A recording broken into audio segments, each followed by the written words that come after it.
Bueno, saludo a todos ustedes y a todas, a todos los compañeros y compañeras de la mesa, en especial a la compañera Heloísa y el compañero Balaguer.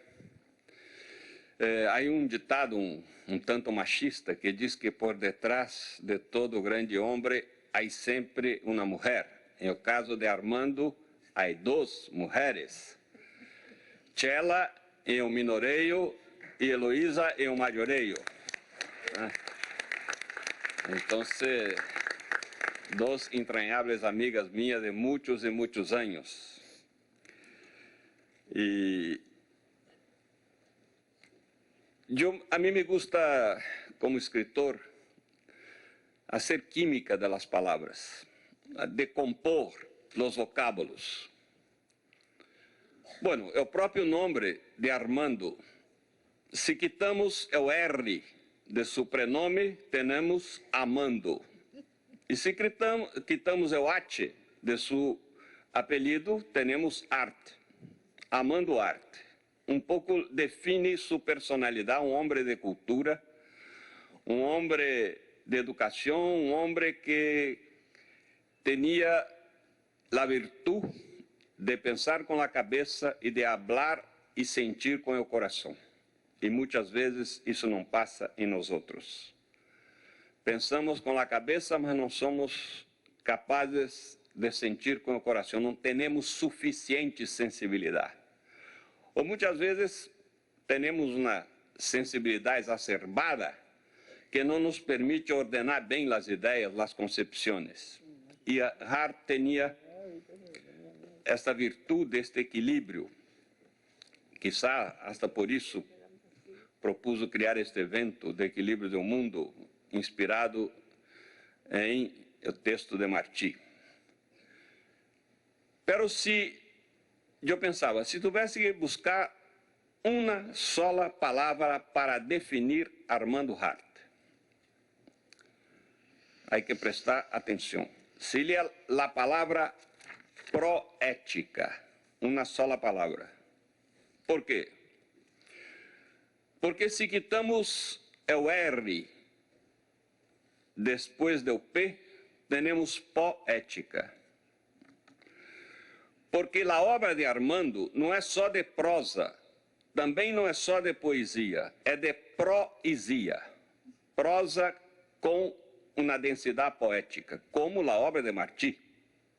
A obra de Martí, impressionantemente proética. E as duas obras profundamente marcadas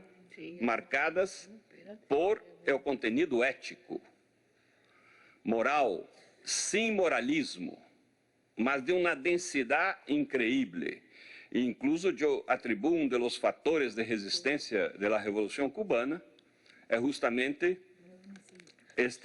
esta dimensão proética, ou seja, um povo, hoje pela manhã, que tem entre suas virtudes, que não é comum por o mundo, é o humor cubano, uma coisa que impressiona. A gente que vem aqui pela primeira vez pensa que vai encontrar um cubano na comida que vai falar de Lenin, de Marques, de não sei o que, tu tem que ler o capítulo tal do Capital, e depois regressa dizendo, mira, os cubanos são muito chistosos e muito afetuosos e muito amigos e tudo.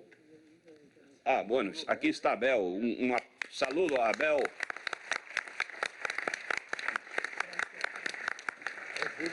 Muito bem-vindo. Gracias. Bueno, usted lamentavelmente ha perdido intervenções aqui muito fantásticas. Eu quero subrayar, por ser o mais jovem da mesa, a de Gilson. Porque você é um brilhante orador. E quando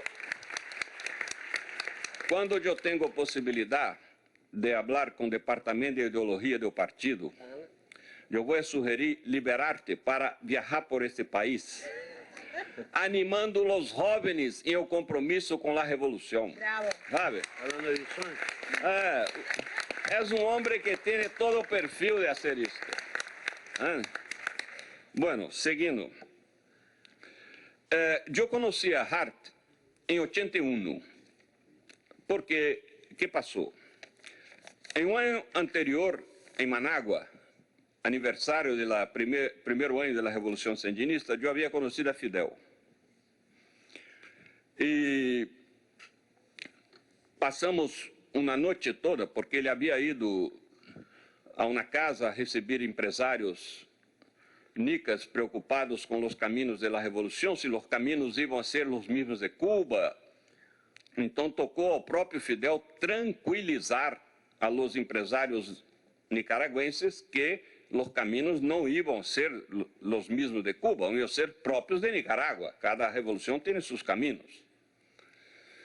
E quando foi às 2 da noite, eu estava aí com Lula, e o padre de Escoto, que era o ministro de Relações Exteriores de Nicarágua, perguntou a nós outros dois se tínhamos interesse de falar com Fidel, porque já a cola de empresários havia terminado.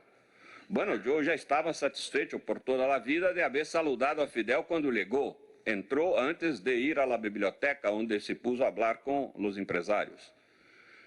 E entramos aí e falamos de las 2 da noite hasta las 6 da manhã. E o que resultou desta conversação foi uma invitação dele para eu vir a Cuba ajudar em um processo de reacercamento da Revolução com a Igreja Católica. Pero para mim era uma situação um pouco complexa, primeiro porque dependia também de los obispos de Cuba estarem de acordo com isto. E todavia eu havia saído da cárcel 4 anos e vivíamos em uma ditadura militar. E era o ano 81, a ditadura terminou em Brasil no ano 85. Então, você sabe, não havia relações diplomáticas, tudo isso. Tinha que vir por Peru, por Lima, por Panamá, sacar aí uma visa que não entrava em um passaporte, tudo complexo. Sabia, então, de um risco que tinha de aceitar esse trabalho. Pero vino porque já estava acostumado um pouco à cárcel 2 vezes, né? Então, na terceira vez não vai ser muita falta. Agora, muita gente que pergunta, Beto, tu não vai sair do país, vai viver em Cuba, que você, né, vai sempre aí, até que termine o governo de Bolsonaro. Eu digo, não, homem, vou a seguir aqui, tenho que lutar aqui. Imagina se depois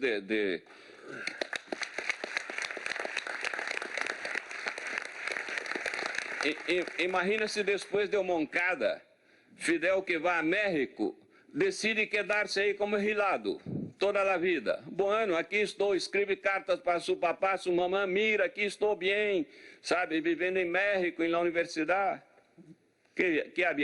Como havia sido a história. Bueno, mas não é por heroísmo, é por caráter mesmo. Ou seja, não concebo minha vida fora desta luta de liberação. Então, devo dizer que sou discípulo de um prisioneiro político chamado Jesus de Nazaré, que não morreu de enfermidade, morreu assassinado por 2 poderes políticos, 2 poderes. Bueno, e como ingressar em Cuba? Não podia ingressar invitado pelo Partido Comunista de Cuba, era demasiado para minha segurança. Então, fui invitado por Casa das Américas. E aí conheci Armando. E houve entre nós outros uma empatia. Nos quedamos em 5 minutos amigos de niñez, né? Em poucos minutos já falávamos o mesmo idioma.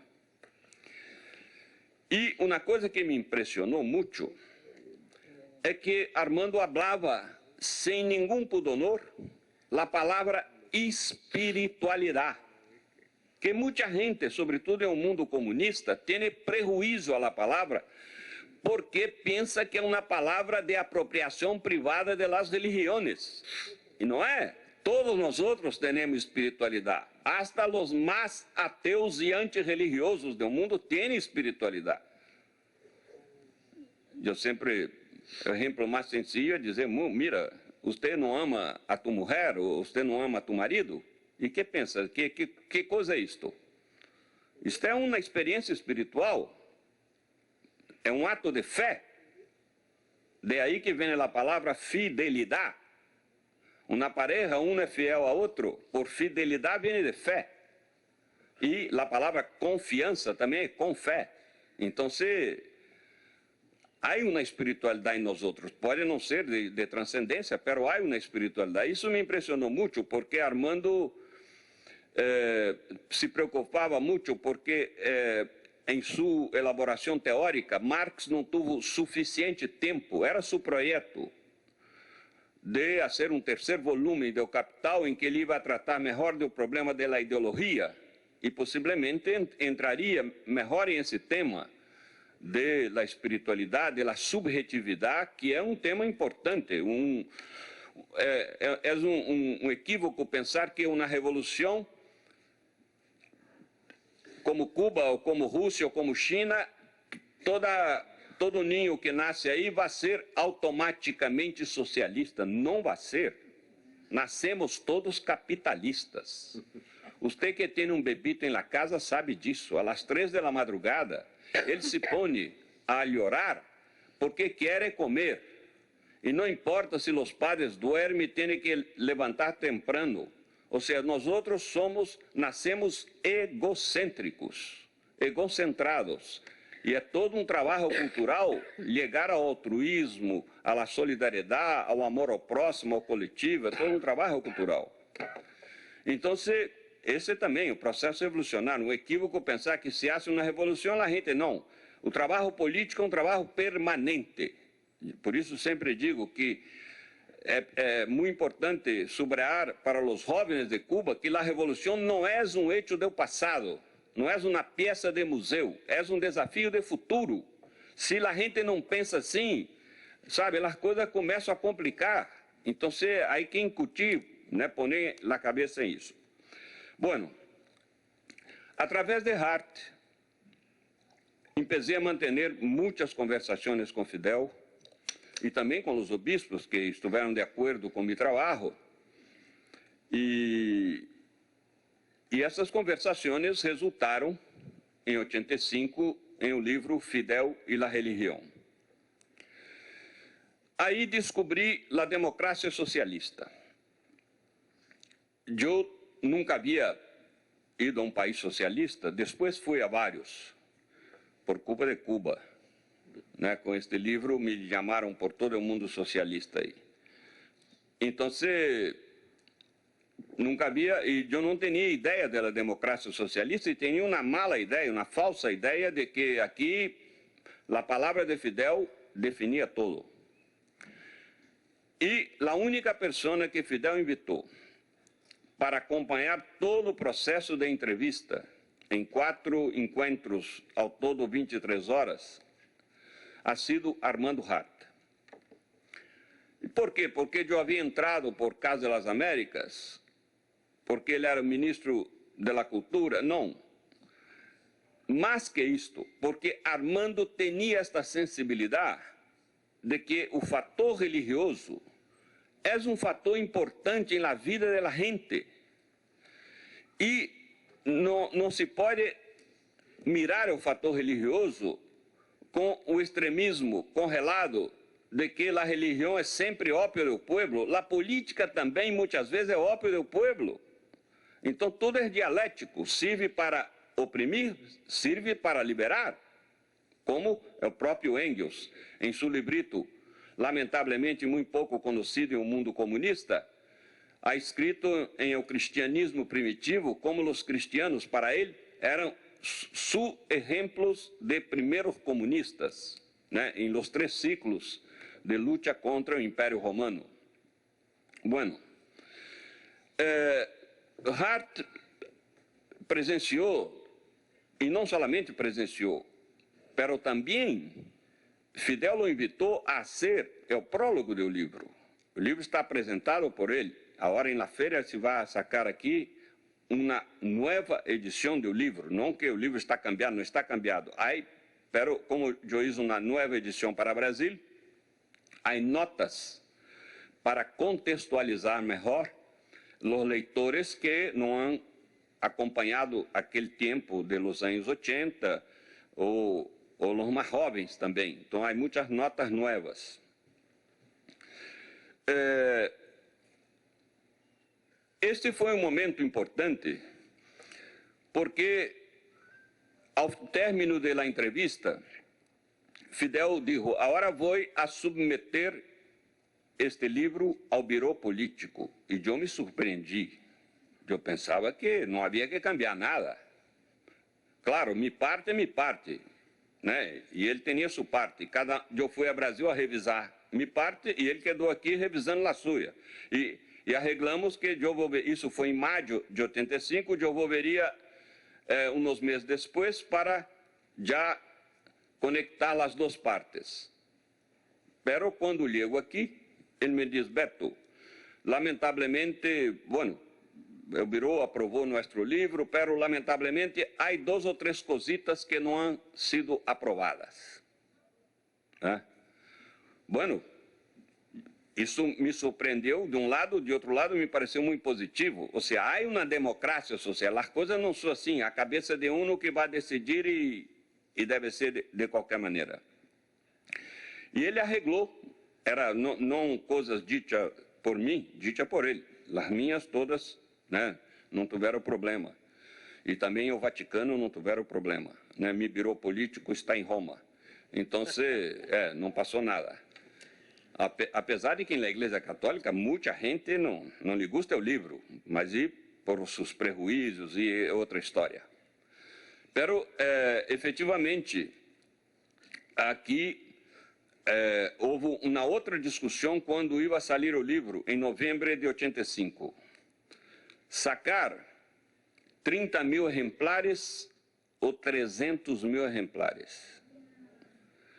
E Hart defendeu com Tchommy 300.000 exemplares. E muitos outros han dito, não sei os nomes, não me interessa também, não, 30.000 é suficiente, porque havia uma coisa assim, como se vai Fidel falando, é a primeira vez na história da humanidade que um líder comunista de um país socialista habla positivamente da religião. Isso não havia passado nunca. E aí que passa uma coisa curiosa. Como o livro teve muito impacto aqui em um mundo todo, e sobretudo em um mundo comunista, todos os países, de alguma maneira, publicaram este livro,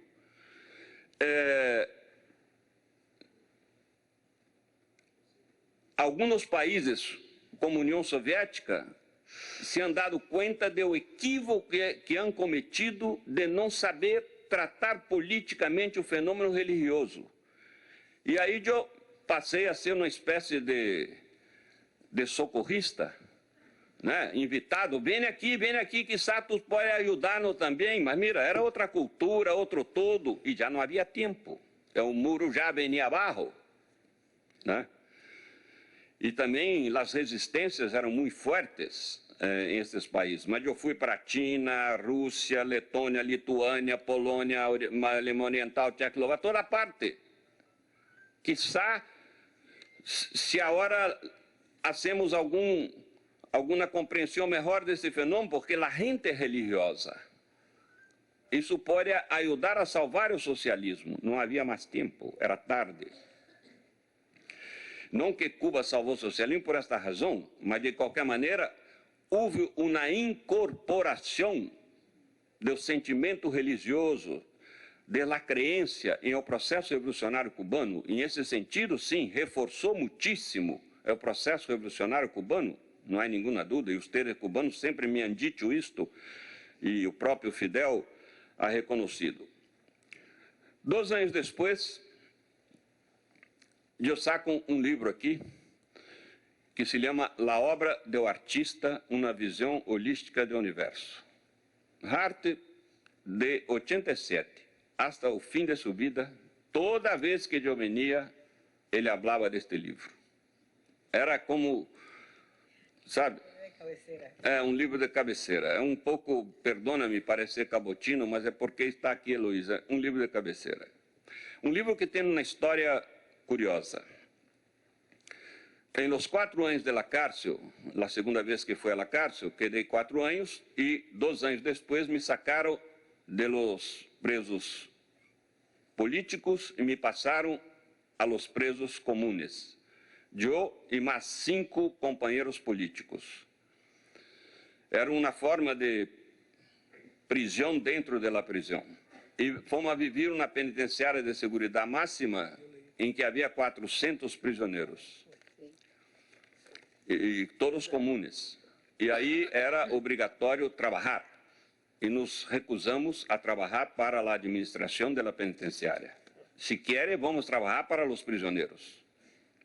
Ah, não pode, não pode. E o que querem fazer com os prisioneiros? Classes. Queremos dar classes a eles de secundária, porque muitos tinham a enseñança primária, mas não tinham a secundária. Bueno, depois de muita luta, este é outro capítulo, logramos a permissão de fazer estas classes. Então, teníamos que seguir o currículo escolar oficial do Brasil, porque depois veniam os professores da cidade aplicar as provas, enfim, era um curso legalizado, não era um curso improvisado aí, não, era uma coisa que tinha valor legal para eles, sacar seus diplomas oficiais.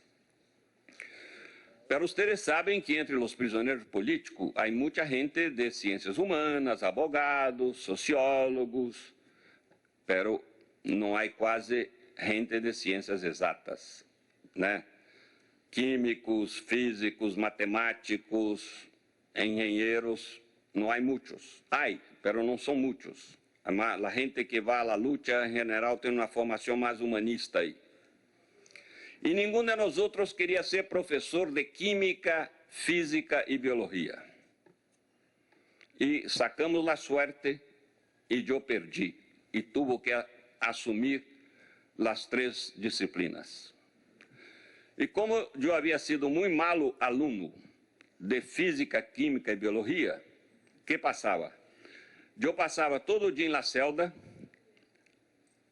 estudando estes temas, para dar classe de las 6 às 9 da noite a eles.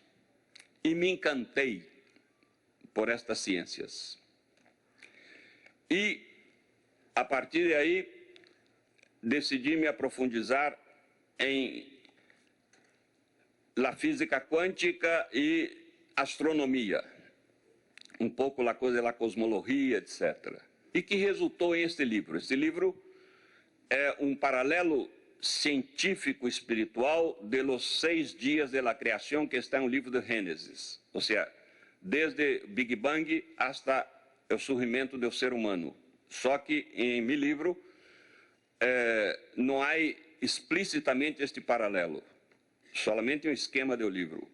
Há todo o processo científico de como o universo ha evoluído até chegar a nós outros seres humanos. E este livro impactou muitíssimo a Hart e a Fidel. Aqui sacaram muitas edições desse livro. E passou uma coisa curiosa. Fidel, Abel sabe disto, para descansar a cabeça, Fidel era muito bom leitor. Leía de todo, pero para descansar a cabeça, lhe gostava ler ficção científica. Ciência ficção. Ele gostava disto. Pero meu livro não é um livro de ficção científica, é um livro científico sem ser de um cientista. Em outras palavras, um livro que ajuda a gente a entender o processo de evolução do universo sem necessidade de saber, ter conhecimento de física, química e biologia, que são os 3 temas do livro. E Fidel também se encantou a ponto de que, cada vez que eu venia a Cuba, traía um regalo que ele me pediu, mais livros de astrofísica e cosmologia em espanhol. E como eu não tenho livros em espanhol em Brasil, cada vez que viajava a um país da América Latina ou ia à Espanha, tratava de comprar estes livros para trazer a ele. E ele sempre se referia a estes livros, e incluso uma das conversações finais que tivemos em sua casa,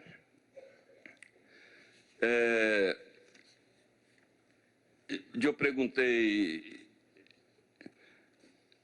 eu digo a ele, Fidel, muitos amigos me perguntam se você, que teve uma formação fortemente católica, Raul mesmo ha dito para mim, eu ha ido a mais missa do que tu em toda a sua vida. E é verdade, porque naquele tempo estavam ingressados interno em uma escola de jesuíta e era obrigatória a missa todos os dias. Então, eu digo a Fidel, muita gente pergunta se você, depois de Fidel, a religião se tornou crente ou sigue ateu. E eu contesto dizendo, nem uma coisa nem outra, que você é agnóstico. E ele pôs a mão em meu ombro e disse, está bem, está bem. Aí perguntei a ele se ele havia visto a película La Teoria del Nada, sobre Stephen Hawking, aquele que escreveu A Breve História do Tempo, este físico britânico que morreu há pouco. Hawking. Ele disse que não havia visto a película. Então eu contei, há um momento na película que Hawking encontra na Universidade de Cambridge a muchacha que depois vem a ser sua esposa e madre de seus filhos. E é um dos diálogos iniciais da relação de los dois. E ele pergunta a la muchacha, e que estuda? Que tu estuda aqui? E ela diz, eu estudo literatura medieval. E devolve a pergunta. E você? Eu estudo cosmologia. Cosmologia? Que coisa é isto? Ele contesta, é uma religião para ateus inteligentes. Então, Fidel se pôs a rir e disse, isso está bom, uma religião para ateu inteligente. E muitas vezes, em la casa de protocolo, em la oficina de Fidel, em o Ministério de Cultura, também em Santa Maria, havia uma casa de protocolo que Hart invitava artistas, intelectuais que vinham aqui nos eventos para passar aí um fim de semana, estuve aí também, e sempre envolvia a este tema de la ética, de la subjetividade, de la espiritualidade. E quero esta pergunta, que já ha sido contestada aqui por meus companheiros e companheiras, mas quero subrayar.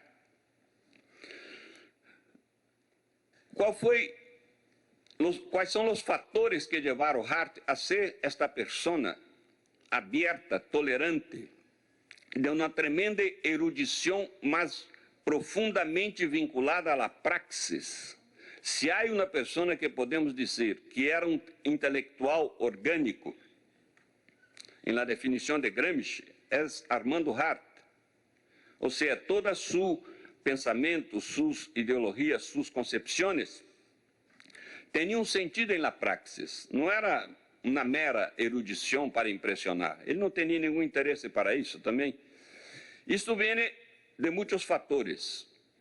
Primeiro, de la forte influência que Martí teve em sua formação. Forte influência. Eu diria mesmo que Martí era a Bíblia de Armando Hart. Sabe, aí tinha em Martí, segundo, sua formação marxista, e por sorte, não uma formação sectária, congelada, de doutrinarismo, eu diria, há marxistas que me parecem muito mais religiosos do que eu.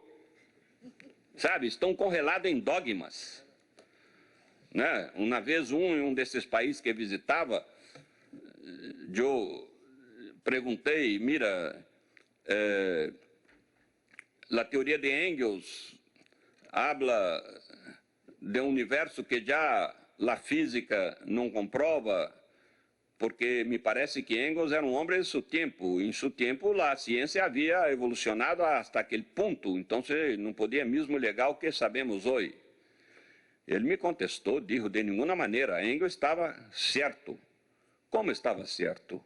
Não, porque a hora a ciência diz algo diferente de Engels, porque Engels não queria hacer ciência, Engels queria hacer filosofia, e a filosofia está por encima da ciência, e a ciência correta é que sigue a filosofia. Bueno, eu não puso mais a falar com esse senhor, porque me pareceu muito louco o que me dizia. De qualquer maneira, Hart tuvo a suerte de ter uma formação marxista aberta, tolerante. ¿Por quê? Porque não foi uma formação acadêmica, foi uma formação em la luta revolucionária.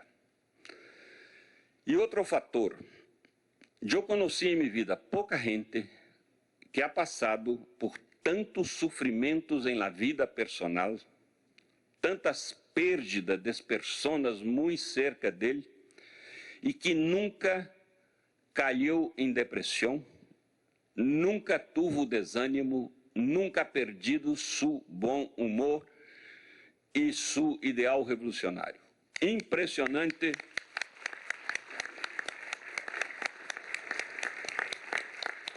A cada perda, a cada sofrimento de Armando, eu me perguntava, hasta quando ele vai resistir?